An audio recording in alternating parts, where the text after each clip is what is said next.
Okay, so now since you're coming to the third card cheating technique, this is going to be a little bit harder, and it sort of incorporates a little bit more of technique and timing and stuff like that.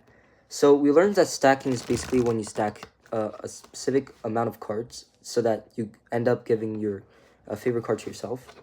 Okay, as you can see, I'm shuffling the cards like this. Now when I shuffle the next block, for example, as you can see, I have the ace of spades. Now, instead of stacking the ace of spades, I'm basically going to make sure that I deal out the cards. But instead of dealing out the first card, I actually deal out the second card. But then in the end, I still get the ace.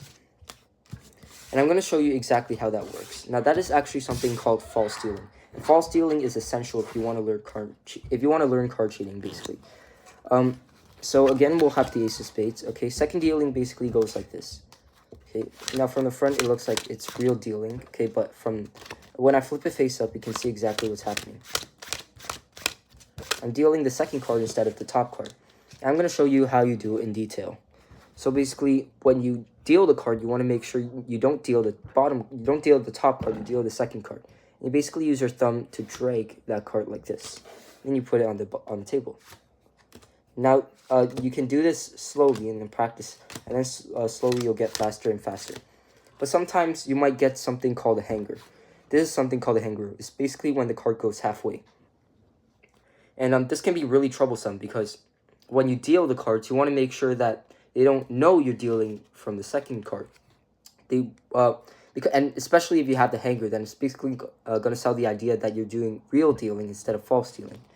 So in order to prevent that, you want to try to make the gap slightly bigger, okay? When you start off practicing, you want to make the gap slightly bigger so that you can grab the card comfortably. However, as you progress and get better at this card cheating technique, you can slowly close the gap like this. Even this much I can grab from. So that's basically all there is to false dealing. There's also bottom dealing, where basically instead of dealing the top card, you deal the bottom card.